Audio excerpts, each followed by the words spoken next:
aqui é o professor Wesley. Essa é a nossa primeira aula acerca dos plateumintos.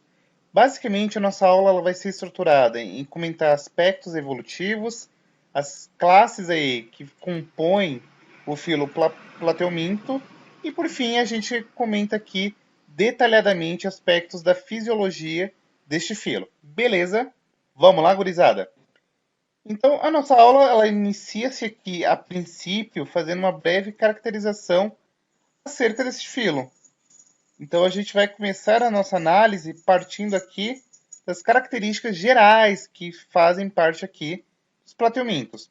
Primeiro, o que vai caracterizar o filo plateuminto é justamente porque são vermes que apresentam um corpo achatado. Por isso que o nome do filo é plateuminte.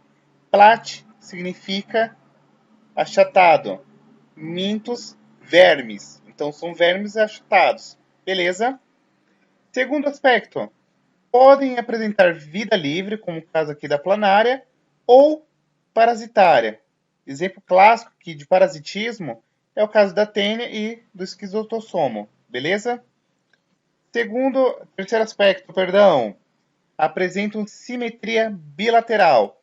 A gente já havia comentado em outros momentos que os animais eles apresentam eixos de orientação aqui da segmentação corpórea. No caso dos plateumintos, se nós eventualmente fizéssemos um corte sagital nesse indivíduo, ele apresentaria dois lados simétricos. Além disso, são animais denominados como animais triblásticos, isto é, apresentam três folhetos embrionários durante a sua formação embriológica, isto é, ectoderme, mesoderme e endoderme. A gente vai comentar com mais detalhe adiante, certo? São animais acelomados, isto é, não apresentam nenhuma espécie de estrutura que faça preenchimento entre esses folhetos embrionários. Um aspecto interessante é que, acerca do sistema nervoso, são os primeiros animais que vão apresentar gânglios cerebrais. E, consequentemente, já destaco aqui a vocês que aqui a gente vai ter o primeiro animal que vai ter um resquício de processo de cefalização. Além disso, outro aspecto interessante é que o sistema excretor ele já começa também a ter um certo grau de complexidade. Aqui nós teremos uma estrutura que nós denominamos como protonefrídeos, representado aqui pela célula flama ou solinócito. A gente vai entender o que é isso, mas basicamente vai ser uma célula atrelada com o processo de excreção. Isto é, vai tirar todos os resíduos metabólicos, ou seja, tudo aquilo que não é mais útil ao corpo, e vai eliminar deste organismo, certo? Outro rolê. Apresenta um sistema digestório incompleto. E um detalhe interessante aqui é que agora a gente vai ter um processo de formação de boca. Acredito eu que na última aula eu havia comentado com vocês sobre prossotomia e deuterostomia. Esses termos a gente vai retomar mais adiante para ficar claro a vocês, tá bom? Além disso, o sistema respiratório e, por consequência, o sistema circulatório são dois sistemas, perdão, que são ausentes. Então, consequentemente, esse animal ele continua fazendo aí esses processos de trocas gasosas e circulação de nutrientes através de difusão. Além disso, se vocês perceberem, nesse slide eu coloquei alguns asteriscos em vermelho. E tudo isso são justamente novidades evolutivas presentes aqui nos plateumintos, certo?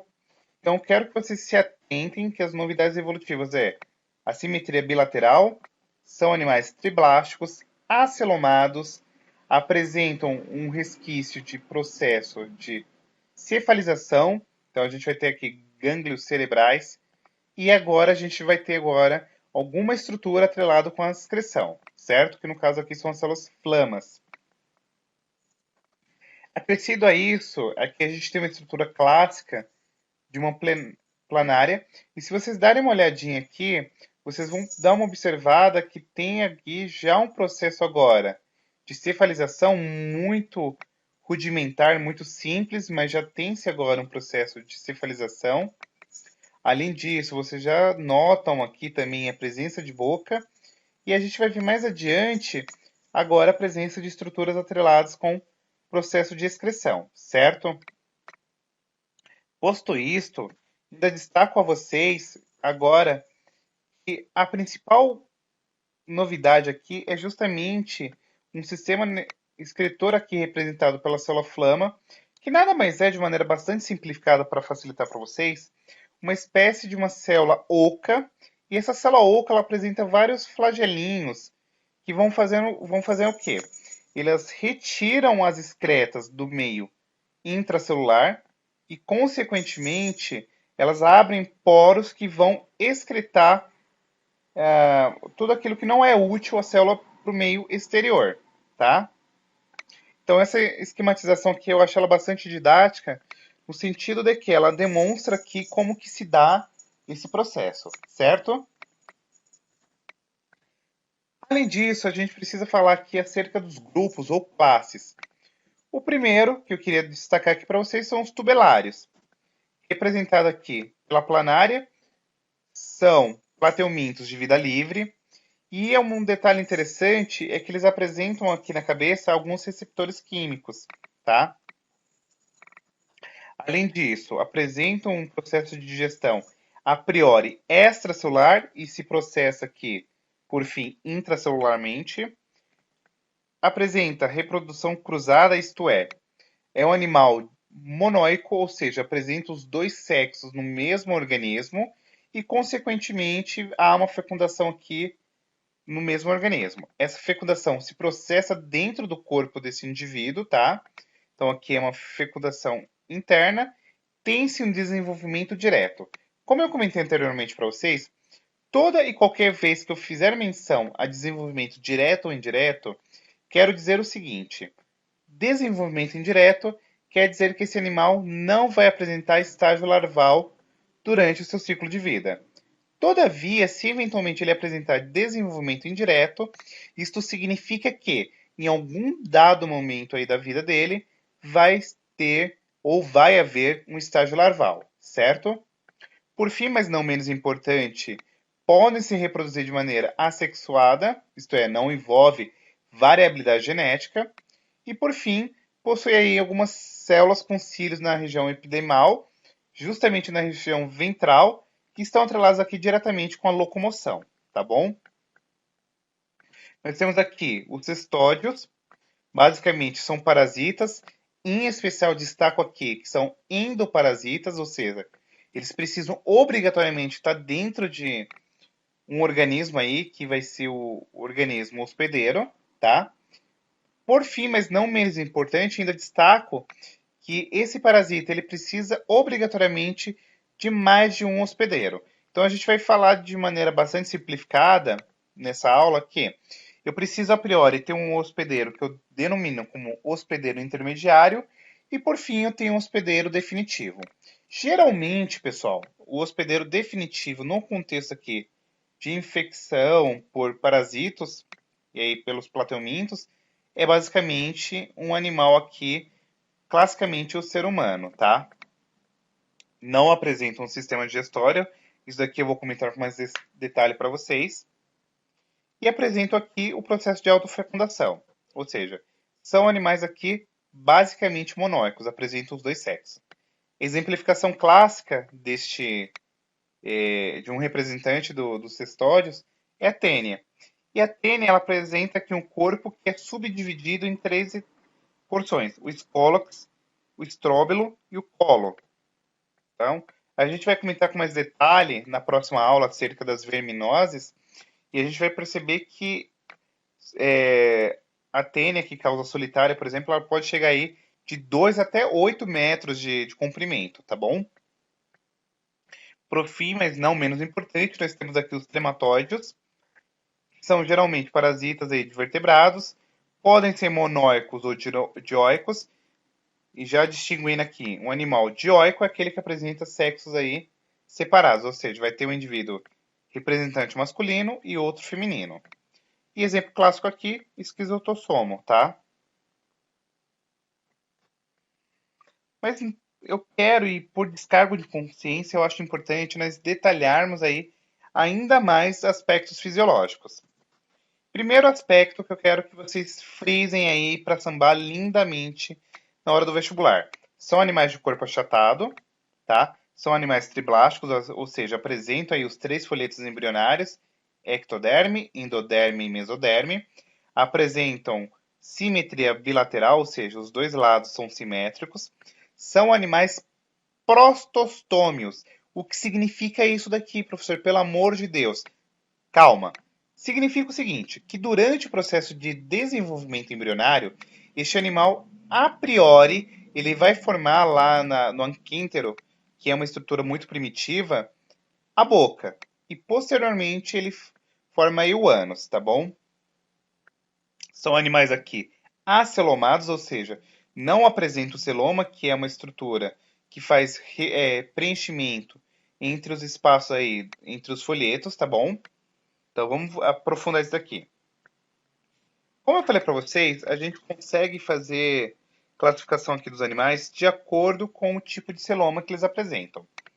O celoma, como eu falei para vocês, é justamente a presença daquela delimitação, daquele preenchimento entre os espaços aí, entre os folhetos embrionários. No caso dos plateumintos, há ausência disso aqui, então nós denominamos eles como acelomados. Mais adiante, a gente vai ver aí que tem casos de pseudocelomados, que é o caso dos nemantoides. E nós temos aqui o caso dos celomados, como, por exemplo, o caso de um anelídeo aqui clássico, que é, por exemplo, a minhoca, tá bom? É de interesse ainda destacar aqui para vocês que, como tendências evolutivas, a gente pode comentar aqui a presença da mesoderme. Então, aí, ele passar de ser um animal diblástico para ser um animal triblástico. Apresenta aqui um sistema nervoso ganglionar, então inicia-se aqui um processo de cefalização, e são os primeiros animais aqui com um sistema excretor, tá bom? Acerca aí do processo de digestão, é de interesse que nós saibamos que é um sistema digestório incompleto, ou seja, não apresenta ânus, então o processo de digestão ele inicia-se aqui de maneira extracelular e por fim ele se processa aqui intracelularmente, tá bom? Tem aí a ausência de sistema respiratório e circulatório, como mencionado anteriormente. Então, todos os processos fisiológicos atrelados com distribuição de nutrientes e trocas gasosas acontecem mediante difusão.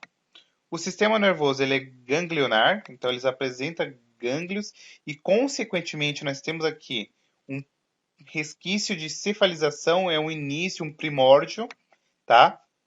Como eu comentei anteriormente, o sistema excretor ele é representado aqui pela célula flama ou solenócitos, são aquelas células ocas que apresentam flagelinhos que fazem aqui, a princípio, um recolhimento de excretas aí intracelulares e posteriormente, mediante a presença de poros, excreta isso, tá bom?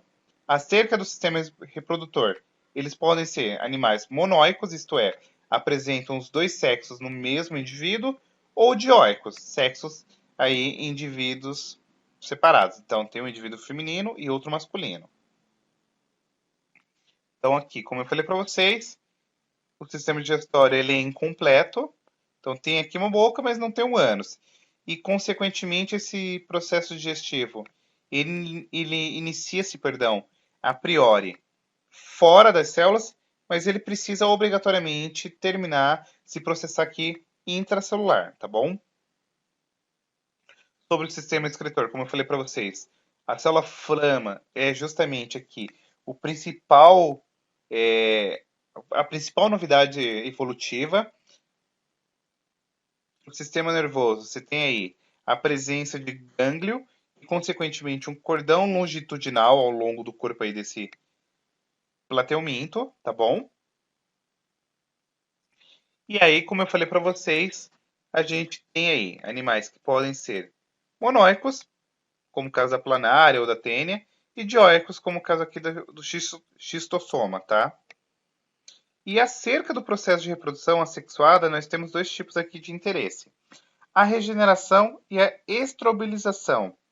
O que significaria isso daí de maneira bastante simplificada? A gente vai dar uma olhadinha que a regeneração de maneira bastante simplória é justamente você ter um organismo aqui, ó, você faz segmentação desse corpo e ele consegue se regenerar. É uma coisa muito engraçada que os alunos piram quando pegam uma planária e vai cortando ela. E ela consegue sempre se regenerar, tá? Ela é meio que um bicho imortal. E a estrobelização é justamente um processo no qual é muito comum aqui, por exemplo, em tênia, que vai formando um disco e vai originando a estrutura. Por isso que a tênia, por exemplo, ela consegue chegar aí a cerca de 8 metros de comprimento, tá bom?